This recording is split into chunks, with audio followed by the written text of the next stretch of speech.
Hello everyone, and welcome to the channel. If you're new here, I invite you to subscribe and hit the notification bell, because today we're diving into one of the most profound and unsettling works of philosophy and literature, Franz Kafka's In the Penal Colony.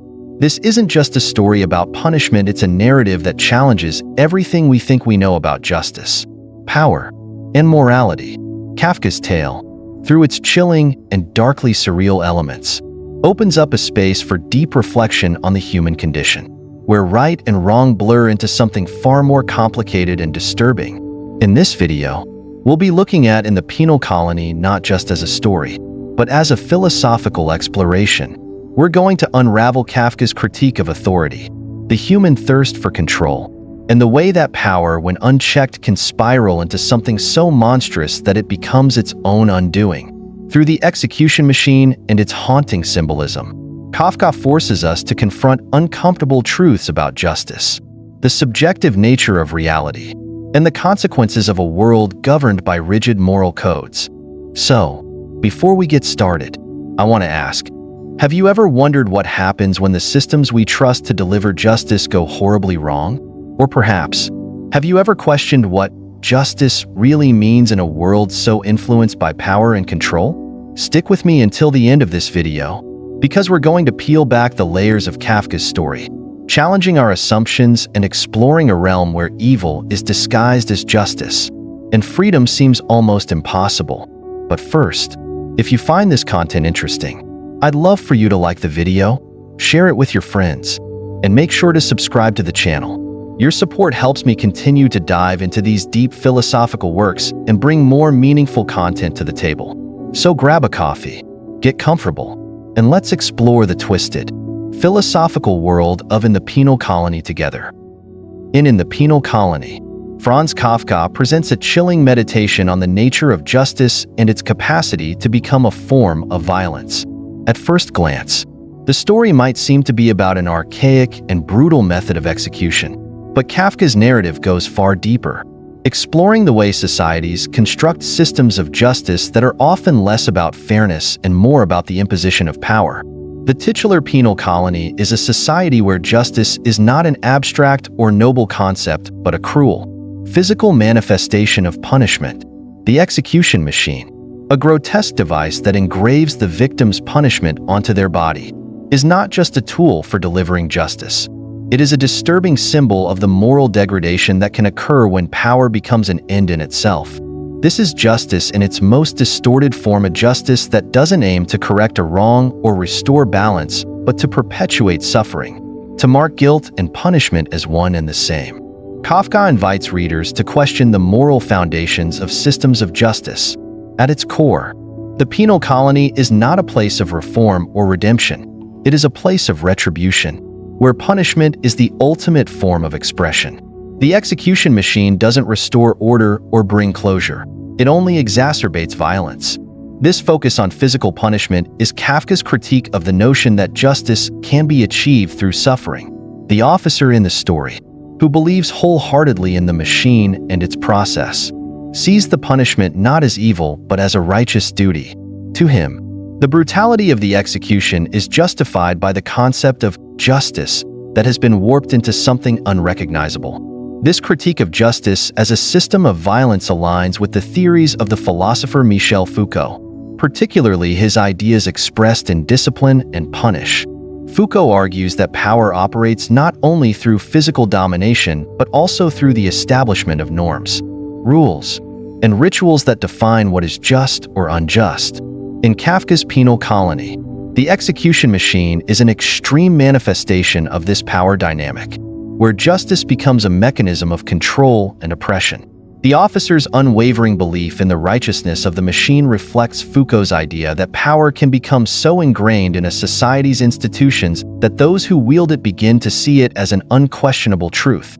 The officer's blind adherence to the system makes him incapable of seeing the violence inherent in his actions. The philosophical implications of Kafka's portrayal of justice go beyond the physical punishment inflicted on the victim. They ask whether justice can ever truly be achieved through the application of violence. Can punishment ever be an ethical response to wrongdoing?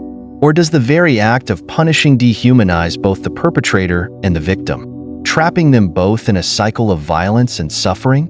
These are questions that Kafka raises but never answers definitively, leaving them for the reader to contemplate. In the world today, we can see how these questions about justice and punishment remain as relevant as ever. Consider figures like former dictators or political leaders who have employed violence and torture as tools for maintaining control. Leaders such as Saddam Hussein or even figures like Vladimir Putin have often justified their use of force under the guise of justice, claiming to punish wrongdoers, restore order, or protect national security. However, much like the officer in Kafka's story, these figures can become so entrenched in their own belief systems that they fail to see how their actions perpetuate suffering rather than resolve it. The system becomes more important than the human beings it is supposed to protect. The logic of violence becomes normalized, and it is presented as the only viable solution to societal problems. Take Saddam Hussein, for instance, whose regime was notorious for its brutal repression of dissent. He claimed that his violent tactics, executions, torture, and oppression were necessary to maintain justice and order in Iraq. Like the officer in Kafka's story, he believed in the righteousness of his methods, even as they destroyed the lives of countless individuals. The same can be said for modern regimes that claim to use force as a tool for justice. But Kafka's story serves as a warning. When justice is reduced to mere punishment, it ceases to be about healing or correcting societal wrongs. Instead, it becomes a mechanism for perpetuating power and violence. In Kafka's narrative, the officer's attachment to the execution machine reflects a deeper philosophical dilemma. He has become so invested in the idea of justice as a violent, unquestioned process that he can no longer see its inherent cruelty. His sense of moral duty is bound up with the idea that punishment is the only true path to justice. And in this belief, he is blinded to the possibility of a more compassionate or restorative form of justice. This is where Kafka's story transcends its specific historical and cultural context and becomes a universal meditation on the dangers of authoritarianism and unchecked power. The officer's belief in the righteousness of punishment echoes the dangers of any system that dehumanizes its subjects in the name of justice. His self-sacrifice at the end of the story, where he becomes the victim of the very machine he once operated, suggests that the violent, unyielding nature of such a system ultimately leads to self-destruction. This is a powerful allegory for the way authoritarian regimes often collapse under the weight of their own cruelty. The officer's death is not just a physical end but a symbolic one. He is consumed by the very system he believed in, showing that justice, when it becomes a tool of violence, inevitably turns on those who wield it. Kafka's work forces us to ask difficult questions about the nature of justice. Can true justice ever be achieved through punishment? Is violence an acceptable means of maintaining order, or does it simply perpetuate the cycle of suffering? These questions remain as relevant today as they were in Kafka's time, especially as we witness the abuse of power by those in positions of authority, whether in dictatorships or in the criminal justice systems of more democratic nations. The question of whether punishment can ever truly be just is one that continues to provoke intense debate. Kafka's story doesn't provide easy answers, but it urges us to look closely at the systems we uphold and to consider the consequences of using violence as a tool of justice. In the end, In the Penal Colony challenges us to reconsider what justice really means. Is it the imposition of punishment, or is it something more, something that seeks to restore balance, heal wounds, and promote understanding? Kafka doesn't offer a clear solution, but his story compels us to think critically about the ways in which we define justice and the means by which it is administered. And in doing so, it encourages us to imagine a world where justice is not synonymous with violence, but is instead a force for healing and redemption. In Franz Kafka's In the Penal Colony, one of the most intriguing and complex elements is the exploration of truth and reality, how these concepts are interpreted, constructed, and rationalized by individuals. The story revolves around a brutal execution machine, an instrument of supposed justice, and the officer who defends its use with unflinching dedication. However, the nature of the punishment and the justification for it cannot be reduced to a simple objective truth. Instead, Kafka presents a stark contrast between subjective and objective realities, drawing attention to how individuals can perceive and rationalize the world in vastly different ways. This tension between what is objectively true and what one believes to be true is a critical philosophical element that challenges the very nature of justice, ethics, and human perception. In the world of the penal colony, the execution machine is an undeniable object.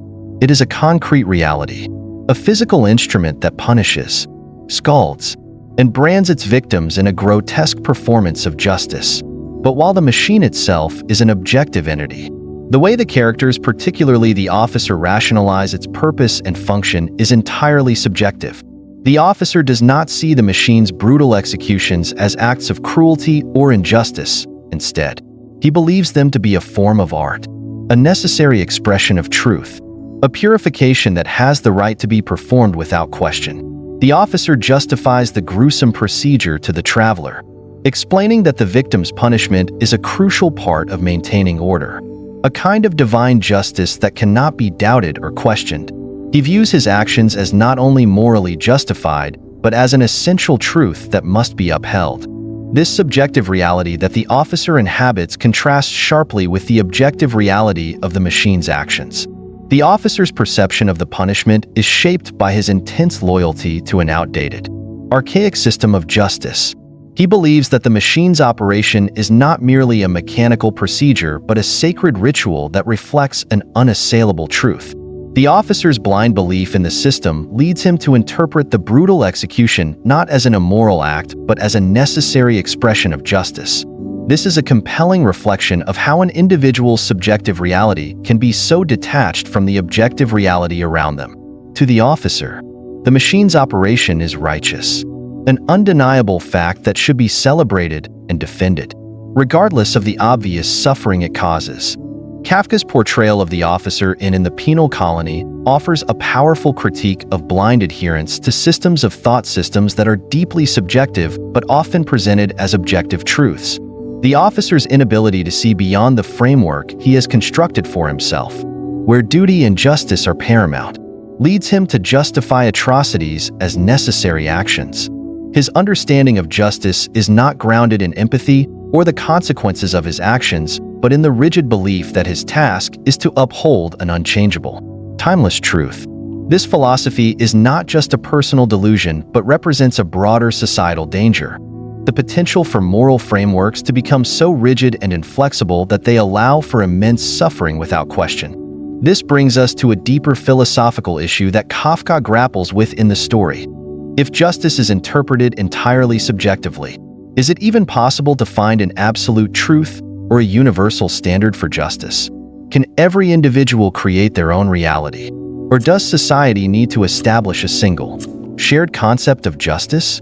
The officer's belief in the righteousness of the execution machine suggests that, within his subjective reality, the punishment is just and serves a higher moral purpose. This leads to the philosophical dilemma that, without a universally agreed-upon standard of justice, each individual's subjective reality could justify actions that are seen as morally reprehensible by others. To further explore this philosophical question, it is useful to consider the ideas of Immanuel Kant, one of the most influential figures in the philosophy of ethics. Kant argued that morality is not determined by the consequences of our actions, but by our adherence to certain categorical imperatives, or moral principles. For Kant, justice is not about achieving a particular outcome, but about following moral duties that are universally applicable. In his view, an action is only morally right if it is done in accordance with these duties, regardless of the consequences. This notion of justice is absolute, a standard that transcends individual perspectives and personal desires. However, Kafka challenges Kant's idealistic view of morality. In the world of In the Penal Colony, the officer's rigid adherence to what he perceives as a moral duty leads to the justification of horrific violence.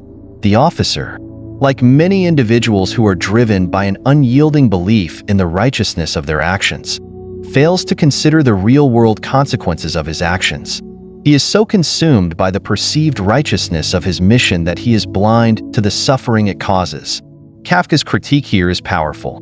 When a moral framework is applied without regard for its real-world implications, it can become a tool for evil rather than justice.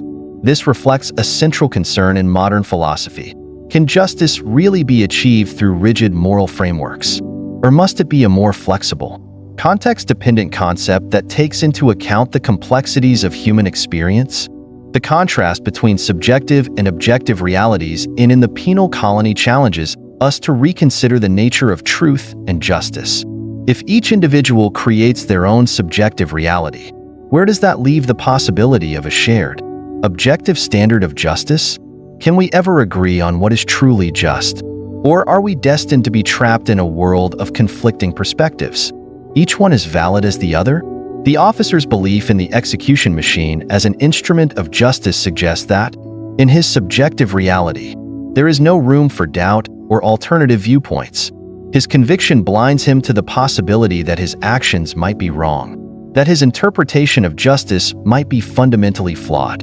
The tragic irony of the story is that the officer's commitment to his subjective version of justice ultimately leads to his demise. When the machine malfunctions, and he is subjected to the very punishment he has so fervently defended, Kafka shows that even the most unwavering beliefs can lead to destruction when they are detached from reality.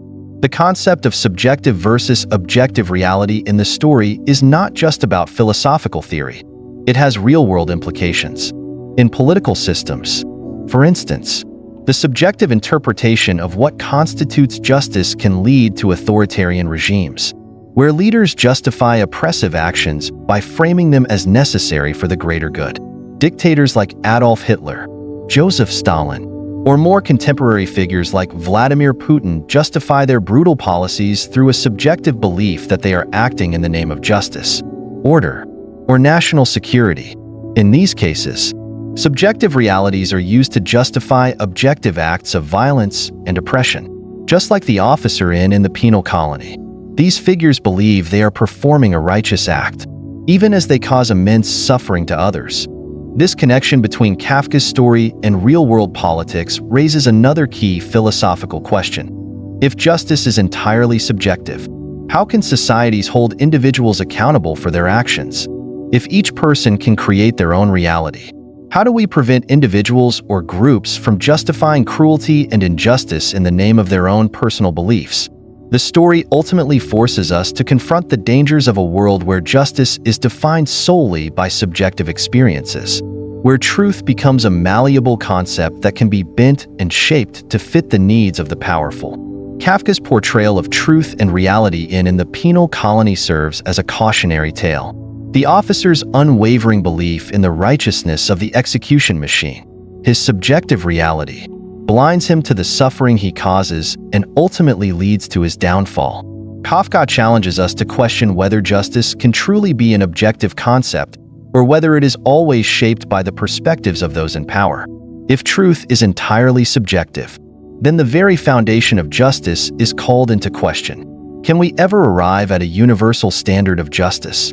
Or are we doomed to live in a world where each individual's interpretation of reality defines what is right and wrong? These are questions that Kafka raises but leaves unresolved, leaving readers to grapple with the profound implications of living in a world where truth and justice are so fluid and subjective. Franz Kafka's In the Penal Colony stands as a haunting exploration of the tensions between freedom and control, two concepts that have preoccupied philosophers for centuries. At its heart, the story interrogates the oppressive forces that govern human behavior and the ways in which individuals come to terms with, resist, or succumb to these forces. Through the tragic figure of the officer, Kafka paints a picture of a society where freedom is an illusion, a concept that is relentlessly shaped and controlled by external authorities. The officer's belief in the righteousness of his actions and the punishment he inflicts on the condemned man represents a misguided form of control. But it also raises profound questions about the nature of freedom itself, the ethical implications of power, and the existential condition of being governed. The officer, a central figure in the story, exemplifies the philosophy of control. He believes that his actions are an expression of moral duty and that he has the right indeed, the obligation to control the fate of others. This belief in his authority over life and death is rooted in an unshakable sense of moral superiority, a sense that he alone is the steward of justice. His actions are not driven by personal gain, but by a seemingly righteous mission to carry out what he sees as a necessary and moral punishment. The officer's role in the penal colony is not simply as an enforcer of laws. He is a symbol of ultimate control, a figure who has the power to impose not only physical suffering but a complete redefinition of the condemned man's reality. In contrast to the officer's belief in his power and the justice of his actions stands the condemned man, whose fate is sealed by forces beyond his control. The condemned man is utterly powerless, entirely subject to the officer's authority. He is a mere pawn in a system that has no regard for his autonomy or humanity. His suffering is not a means of personal retribution or punishment for wrongdoing, but rather a part of an arbitrary system of control, a system that holds him accountable for something beyond his comprehension. This stark power imbalance highlights the extreme limitations placed on human freedom when subjected to an oppressive system that seeks to control the individual. In Kafka's narrative, the officer's perspective on justice is a reflection of broader philosophical concerns about the nature of freedom and the human condition. His unshaken belief that his actions are justified and morally right mirrors the existential philosophy of Jean-Paul Sartre, particularly his exploration of freedom and oppression. Sartre, in his work Being and Nothingness, discusses how human beings are often trapped within the frameworks of society, forced into roles and situations that they cannot escape. This notion of being trapped within a system of control is central to understanding the experiences of both the officer and the condemned man. Sartre argues that the very nature of human existence is marked by the tension between the desire for freedom and the oppressive structures that curtail it. In the penal colony, the officer represents the oppressive forces that seek to maintain control over others, while the condemned man embodies the existential struggle against this oppressive control. Neither character is truly free. The officer is enslaved by his rigid moral framework, while the condemned man is trapped by his powerless position. Sartre's philosophy of existential freedom hinges on the idea that human beings are condemned to live in a world that is often beyond their control. For Sartre, true freedom lies in the ability to choose, to define one's own existence through actions and decisions. However, in Kafka's story, freedom is a distant ideal, something that is distorted and perverted by the control of external forces. The officer's unwavering belief in the righteousness of his actions demonstrates the existential dilemma that Sartre describes. Even when individuals are convinced they are acting freely, they may still be bound by the constraints of societal norms and power structures. The officer, who believes he is fulfilling a moral duty, is in fact operating under the influence of an oppressive ideology, one that dictates not only the punishment of others, but the very meaning of justice itself. His belief in his moral mission is an illusion of freedom, for he is not free in his actions. He is bound by the strict rules of an oppressive system that defines his every move.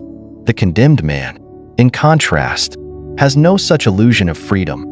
He is a victim of the system, entirely subject to the whims of the officer and the rigid structures of power that govern the penal colony. His freedom has been stripped away, leaving him vulnerable to the violence and control of the officer.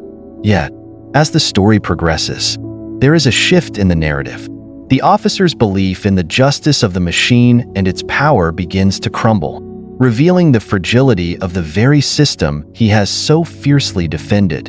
When the machine malfunctions and fails to deliver the punishment as it was intended, the officer is left helpless, his power undone by the collapse of the system he so completely invested in. In this moment, Kafka presents a tragic irony. The officer, who has so steadfastly imposed his authority on others, is himself rendered powerless.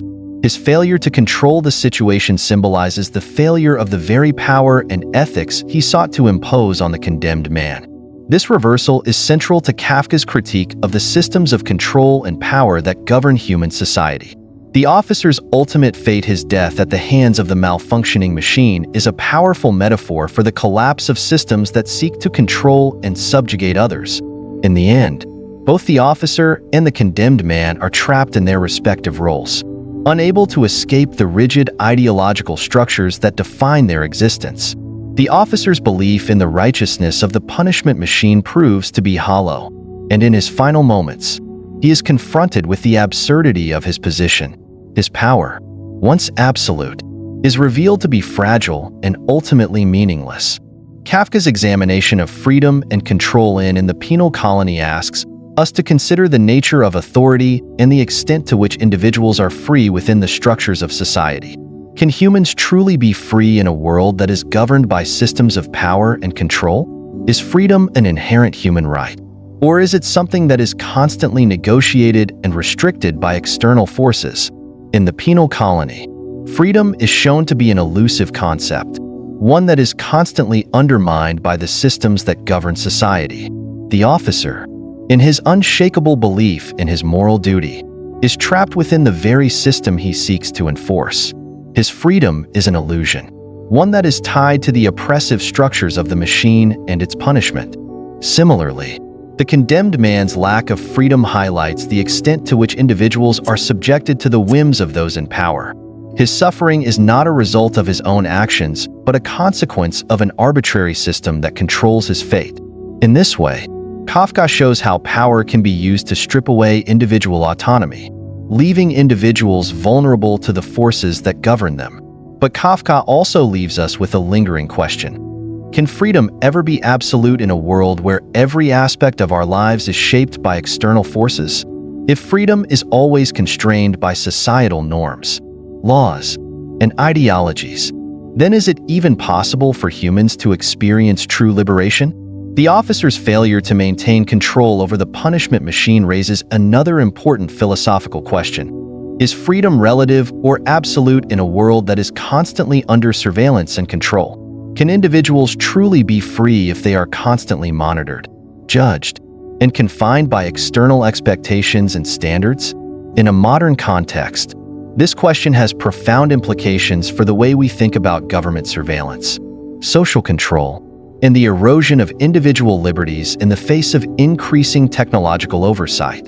Figures like George Orwell's Big Brother or the surveillance state in modern-day authoritarian regimes exemplify the dangers of unchecked control over individuals' lives.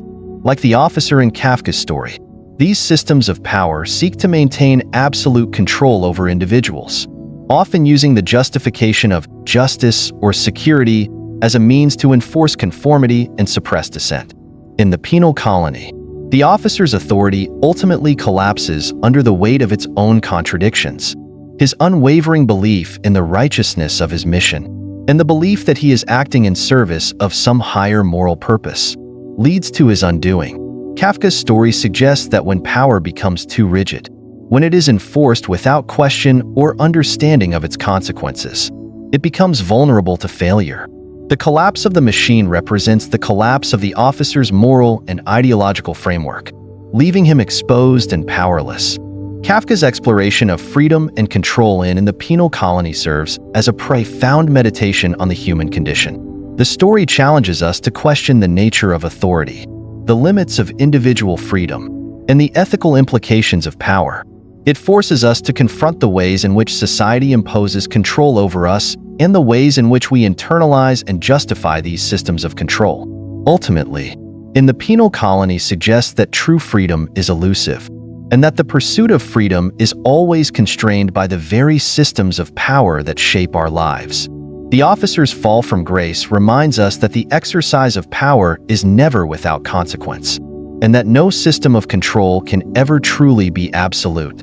In the end, we are all trapped within the frameworks that society creates, but we also have the potential to question and resist these frameworks, seeking freedom in a world that often seems designed to keep us confined. In Franz Kafka's In the Penal Colony, the tragic end of the officer who becomes the victim of the very machine he once revered offers a profound commentary on the destructive relationship between power, morality, and self-destruction. The officer's fate encapsulates the dangers inherent in the imposition of rigid moral systems and absolute authority. Kafka's story suggests that when power is wielded without compassion, flexibility, or an understanding of its consequences, it inevitably leads to self-destruction. The officer's inability to adapt or question his belief in the justice of the execution machine ultimately leads to his demise, serving as a stark reminder of the dangers of unchecked power and the destructive nature of moral absolutism. This theme is deeply philosophical, inviting a deeper exploration of the relationship between power, evil, and the inevitable consequences of moral rigidity. In the officer's world, power is the ultimate form of control. He operates within a system that he believes is just, a system that imposes punishment as a form of art and justice. For him, the machine represents an ideal one that is unwavering and absolute. The officer's devotion to this system of punishment is so intense that it blinds him to its inherent cruelty and flaws. His absolute belief in the righteousness of his actions and the purity of the justice he serves leads him to disregard any alternative view, any possibility that the system he reveres might be wrong. It is this very rigidity, this unyielding faith in his moral code, that ultimately leads to his undoing. Kafka's portrayal of the officer's self-destruction is not just a personal tragedy. It is a philosophical exploration of the dangers of holding on to power and morality without considering the broader implications of such beliefs. The officer's tragic end is strikingly reminiscent of Friedrich Nietzsche's concept of self-destruction and the return of evil, as articulated in works such as Thus Spoke Zarathustra and On the Genealogy of Morals. Nietzsche argued that those who impose rigid power and moral systems are doomed to eventual destruction because they fail to embrace the complexities of life. Nietzsche's philosophy stresses that the inability to recognize the fluid, dynamic nature of human existence leads to a collapse of the very systems of power that individuals create. In Kafka's story, the officer is the embodiment of this concept. His devotion to the machine and its method of punishment blinds him to its inherent flaws, and in the end, he becomes the very victim of the force he once sought to control. This theme of self-destruction is not confined to the officer's downfall alone, but extends to a broader reflection on the consequences of imposing power and morality on others without a sense of compassion or nuance. The officer, in his blind faith in the punishment machine, fails to see the inevitable collapse of a system built on cruelty. The machine itself, a grotesque symbol of power and justice, malfunctions in the most catastrophic way, reinforcing the idea that systems of power founded on rigid principles of justice without regard for humanity will ultimately self-destruct. The officer's failure to recognize the inherent flaws in the system, his inability to adapt to new realities, and his stubborn adherence to a singular, narrow view of justice all culminate in his tragic fate. The philosophical underpinnings of this idea can be traced to Nietzsche's notion of the will to power. For Nietzsche, the will to power is the fundamental driving force in human beings. The desire to impose one's will on the world and to assert control over one's environment. However, Nietzsche cautioned that this drive for power, if not tempered by self-awareness and an understanding of the complexities of life, can lead to destruction. The officer's unchecked will to power is evident in his devotion to the punishment machine, but it is this very desire to assert control and impose his view of justice that ultimately leads to his downfall. In his single-minded pursuit of what he perceives to be justice, he becomes a victim of his own will to power. His failure to recognize the need for self-reflection or to question the validity of his beliefs is what leads to his demise. In a broader context, Kafka's In the Penal Colony also invites us to reflect on the ways in which those who wield power in the real world are often blind to the destructive consequences of their actions. The officer's tragic fate mirrors the fates of many figures in history who, in their pursuit of absolute power and unyielding moral ideals, ultimately sow the seeds of their own destruction. Historical figures such as Joseph Stalin, Adolf Hitler, and even contemporary political leaders whose regimes are founded on cruelty and oppression often exhibit the same kind of blind adherence to ideology and power. These figures, in their unwavering pursuit of control, become consumed by their own systems of power, unable or unwilling to adapt to the changing dynamics of the world around them. The officer's fate serves as a warning of the dangers of unchecked power and the self-destructive nature of cruelty and rigid morality. The officer's adherence to his own moral code, without any room for doubt or introspection, reflects the dangers of a philosophy of power that is disconnected from the realities of human suffering and imperfection. Nietzsche's idea of self-destruction can be understood as the inevitable consequence of failing to accept the limitations of human existence and the complexity of life. The officer's rigid view of justice, built on a foundation of cruelty, ultimately leads to his destruction because it fails to acknowledge the humanity of the condemned and the complexity of the moral questions at stake. Kafka suggests that when power is exercised without compassion, and when moral systems are imposed without flexibility, the result is not justice but a collapse of the very system that claims to uphold it. Moreover, Kafka's exploration of the officer's downfall can be read as a critique of the broader social systems that impose rigid moral standards on individuals, whether in the context of the penal colony or in the real world.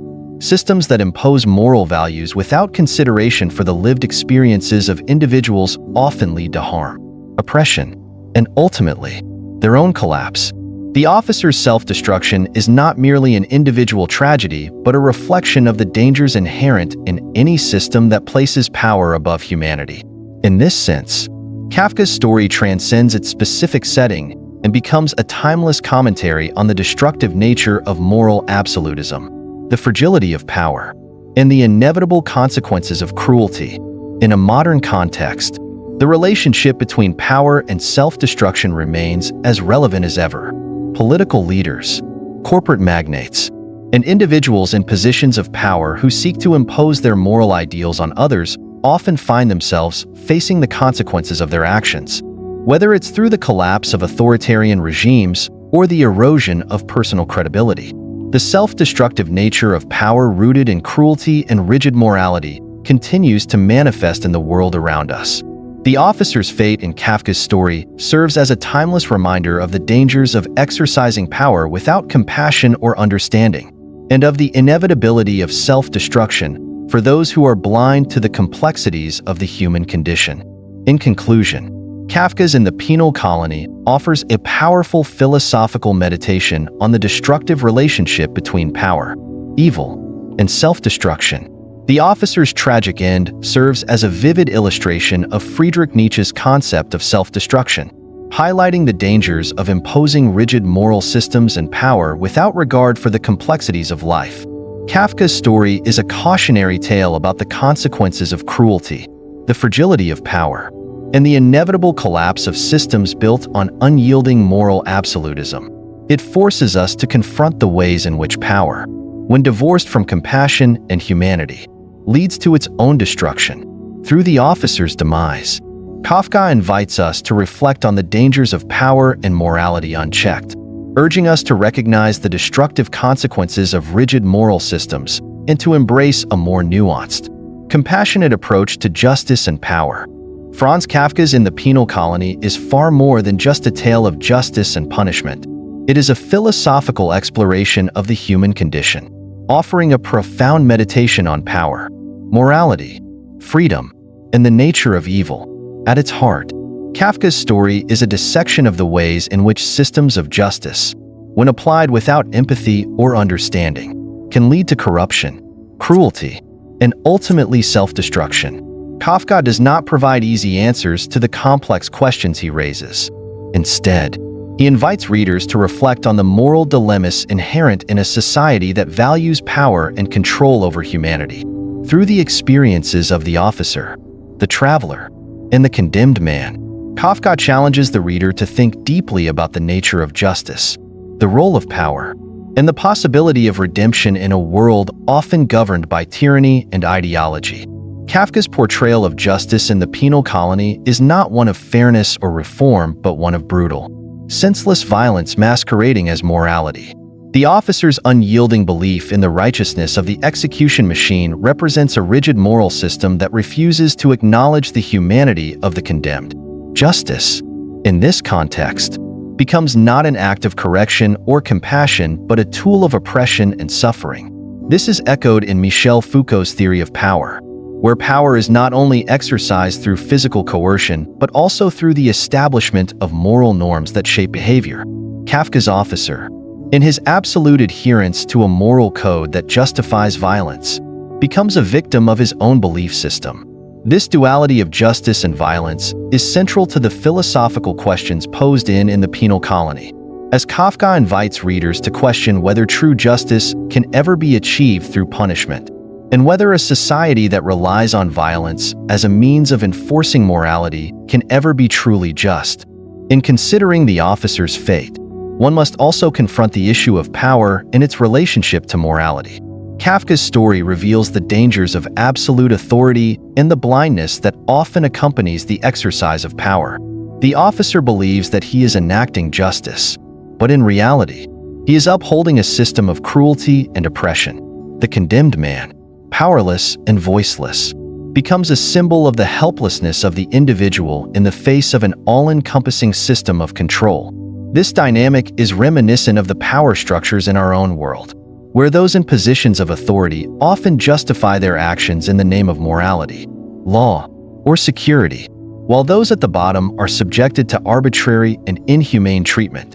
Figures like Joseph Stalin, Adolf Hitler, or even more contemporary political leaders who justify authoritarian policies with appeals to moral righteousness serve as real-world examples of the same blind faith in power that the officer exhibits. Like the officer in the penal colony, these leaders impose rigid systems of control without considering the human cost of their actions.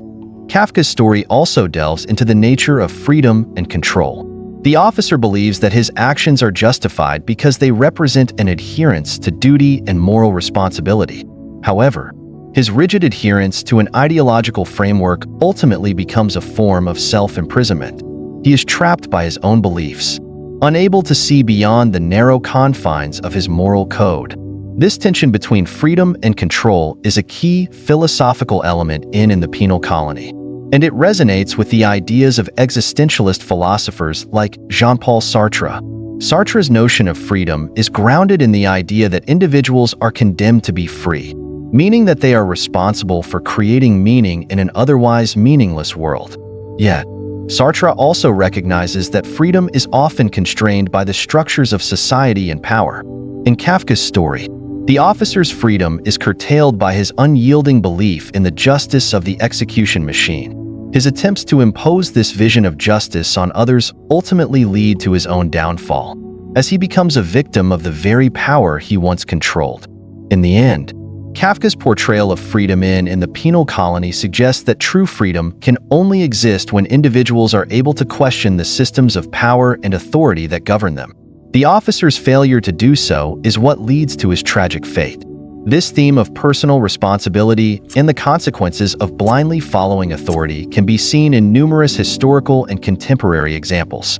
Leaders who impose their own ideologies on others, whether through political or religious means, often fail to recognize the destructive consequences of their actions. The officer's downfall serves as a stark reminder of the dangers of unquestioning obedience to authority and the importance of personal autonomy in the face of oppressive systems. Kafka's exploration of power, justice, and freedom in the penal colony is also a meditation on the nature of evil. The execution machine, with its brutal and grotesque method of punishment, is a symbol of the evil that can be perpetrated in the name of justice. Kafka does not portray the officer as a villain in the traditional sense. He is not a sadistic figure who takes pleasure in inflicting pain. Rather, he is a man who believes in the righteousness of his actions, even as those actions lead to suffering and death. This complexity makes the officer a tragic figure, one who embodies the ways in which good intentions can lead to horrific consequences. It is this ambiguity that makes Kafka's story so powerful. The officer's belief that he is carrying out a just punishment is a reflection of the ways in which individuals and societies justify acts of evil through the lens of morality. The officer is not evil in the conventional sense. He is a man caught in the grip of a moral system that has become perverted and detached from human compassion. This ambiguity regarding the nature of evil in the penal colony raises profound philosophical questions about the relationship between power, morality, and human suffering. Can evil be recognized when it is disguised as justice? Can we truly know what is right or wrong when our moral systems are so deeply ingrained that they become indistinguishable from truth? Kafka's story suggests that the answers to these questions are not clear-cut. The officer's belief in the justice of his actions reflects the ways in which societies often justify evil in the name of moral or ideological purity. This is seen throughout history, where regimes that commit atrocities, whether through war, genocide, or systemic oppression, believe that they are acting in the service of some greater good. Ultimately, Kafka leaves us with more questions than answers. His story challenges us to reflect on the nature of justice, the limits of power, and the complexities of morality. The officer's tragic fate serves as a warning against the dangers of absolute moral systems and the abuse of power. His failure to recognize the inherent flaws in the system he upholds is a reflection of the dangers of adhering to a rigid moral code without considering its real-world consequences. Kafka does not offer a simple solution to these problems. Instead, he forces us to confront the difficult questions about morality and justice that continue to resonate today. In the Penal Colony serves as a timeless reminder of the dangers of power, the complexities of justice, and the consequences of moral absolutism.